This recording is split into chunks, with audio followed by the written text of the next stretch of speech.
Trojan horse, using children to advance his political party, his agenda, and his legacy.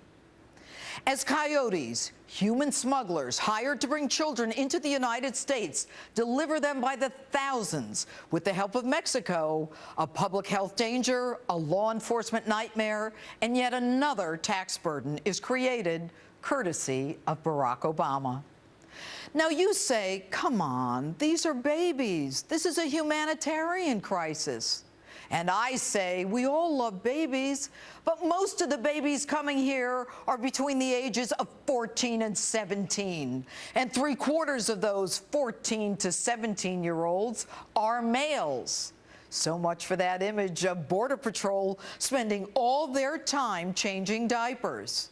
And I've got more bad news for you.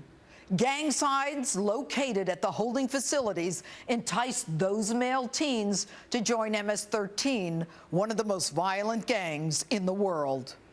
And it's no surprise, 3 weeks ago, I told you what was happening. It is the Obama administration knowingly creating a public health time bomb by sending tens of thousands of illegal immigrant children across the country with potentially dangerous infectious diseases. And now reports confirm scabies, a flesh-eating mite, tuberculosis, chickenpox, lice, foot and mouth disease, strep throat, as well as sexually transmitted diseases. And here's the good news. You ready? Our most transparent administration is shipping these kids into your state and your town with no notice under the cover of darkness, hoping you won't notice, as happened in Marietta, California. This is how it works. Each child is given a form, one easily duplicated, by the way. And according to Border Patrol, they board buses and planes, the same commercial ones that you use for your travel, courtesy of, yes, your checkbook.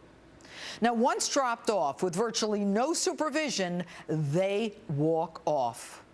Border Patrol agents and healthcare workers report there is no testing for vaccinations or tuberculosis and say they've been threatened with arrest if they discuss the contagious diseases. They can't even take their phones into these centers for fear that they might take a picture. So why are these kids even coming here? The president says this influx is the result of the desperation and the violence that exists in Central American countries. But do we even know if these kids are from Central America? When in 2012, the United Nations reported individuals from terror-prone Somalia were traveling to Central America to illegally enter the United States. So far this year, almost 60,000 kids have entered illegally. No country in the world would allow its border to be infiltrated by people without identification who haven't even been screened. And what is the president doing to stop this, you ask? Nothing. And who is facilitating the flow of this more than 1,700-mile trek? None other than our good neighbor, Mexico. Now, you may recall then-President Felipe Calderón lecturing Congress a few years back, telling us, "My government does not favor the breaking of the rules. I fully respect the right of any country to enact and enforce its own laws." But then went on to say he didn't agree with the Arizona law that was just passed, to which and for which he then received a standing ovation. And guess who's shipping these kids on trains illegally in violation of our laws that they so-called respect to infiltrate our border? Mexico. For sure, these kids are not paying for that transportation as they ride on trains through Mexico. So who gives Mexico the right to ship them to us? Why aren't they keeping them or housing them? Why aren't they sending them back? And by the way, you go into Mexico illegally and see how fast your butt lands in jail. Now, our president told us that our borders were secure, as he ridiculed those who said that it wasn't. You know, they said we needed to triple the Border Patrol. Or now they're going to say we need to quadruple the Border Patrol. Or they'll want a higher fence. Maybe they'll need a moat. Maybe they want alligators in the moat. Funny. But you really didn't expect the truth from him, did you? In 2012, it was Barack Obama who instituted his own program that deferred deportation for kids who entered the nation illegally as long as they went to school or joined the military. And the blame is squarely on Barack Obama, because in 2011, there were 6,500 kids crossing. Then he has this program that he trumpets, and in 2013, after the program, 25,000. This year, the projection, 90,000. And next year, the projection, 145,000. That's almost 250,000 kids in 2 years, equal to the population of Orlando, Florida. And strap in, folks. Multiply that by 6 or 8, because now their parents can come with them. After all, these families deserve to be whole. Why?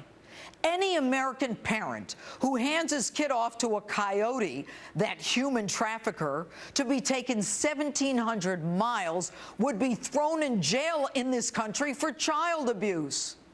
And don't be fooled by this administration saying they're going to send them back. The average deportation time is 5 years. But that's only after we pay for advocates, translators, lawyers, judges, housing, food, healthcare, education, medication. And at the end, statistics tell us that 90% are released anyway. So this week, President Obama refused to go to the border to see the crisis that he created. Instead, he'd rather run off to a golf course or play pool. And in true Obama fashion, he wants $4 billion of our dollars to fix this. Only 2%, by the way, of which would go to close the border. And since nothing is his fault, he says that if only those Republicans in the Texas delegation would work with him, this could be solved. With all due respect, Mr. President, you created this mess. Now you fix it. You invited them in. Now you solve it. Take that pen and that phone of yours and make it right. The first order of government is the protection of its people. Do you really think that the drug cartels and the gangbangers and even terrorists aren't taking advantage of this migration through our wide open border? Mr. President, there's a reason we think you're the worst president in recent history. We don't trust you. We don't believe you. We don't think you're capable of leading the country. Illegally entering the United States is not a right to citizenship. And don't tell us we're heartless, because we believe in the rule of law, which is the foundation upon which our country was founded. Now, how many American children won't be able to go to school because these kids, many with communicable diseases, are in our classrooms? The American people want answers from you, Mr. President. How do you know who's from Central America and who isn't? What measures are you taking to identify diseases? How many of these teens have criminal records? Are you screening them for gang tattoos and gang affiliations? What measures are you taking to make sure that these kids are not sexually assaulted? And why are you not deploying the National Guard to the Texas-Mexico border to stop what you know is coming? Why is our Border Patrol 45 miles from the border? Once they enter the country, they're accorded constitutional rights. Why aren't you kicking them back to Mexico at the border? And why aren't you closing the border? Why? Because you have no regard for the law. You have no regard for the American people. You don't even have regard enough to see those kids who are crossing. Kind of like that night when you went to bed during the Benghazi massacre and woke up to fire up Air Force One to go to yet another fundraiser. Yes, I draw but one conclusion. It's all a Trojan horse. You remember the Trojans, they naively accepted that gift horse?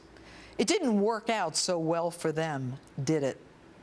Let's pray it works out okay for us. With me now